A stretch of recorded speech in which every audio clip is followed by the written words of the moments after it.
नमस्कार मित्रमैत्रिणींनो, आपल्या आजच्या सुंदर कथेचं नाव आहे वय.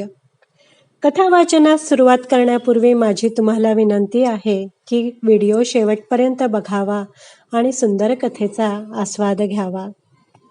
नवरा, दीर, सासू आणि त्यांना सपोर्ट करायला सहकुटुंब आलेली नणंद सगळेजण काही ना काही मुद्दा मांडत होते, बोलत होते.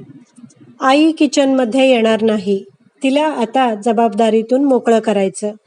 ती उभी होती, खुर्चीला टेकून, कोपऱ्यात, एखाद्या गुन्हेगारासारखी.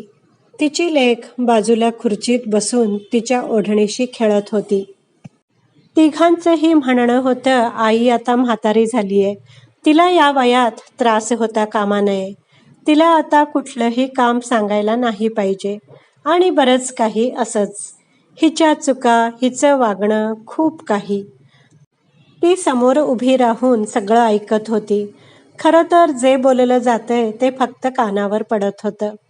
तिच्या मनात द्वंद्व सुरू होतं. नोकरी, घर आणि मुलगी सांभाळून ती शक्य होईल ते सगळं करत होती. कधीतरी, कुठेतरी एखादी गोष्ट राहून जायची आणि मग तिला अशा चौकशीला सामोरं जावं लागायचं. आज नाही आणि आता पुन्हा कधीच नाही. हे कुठेतरी थांबवायलाच हवं. तिच्या मनातल्या धुगधुगीने पेट घेतला.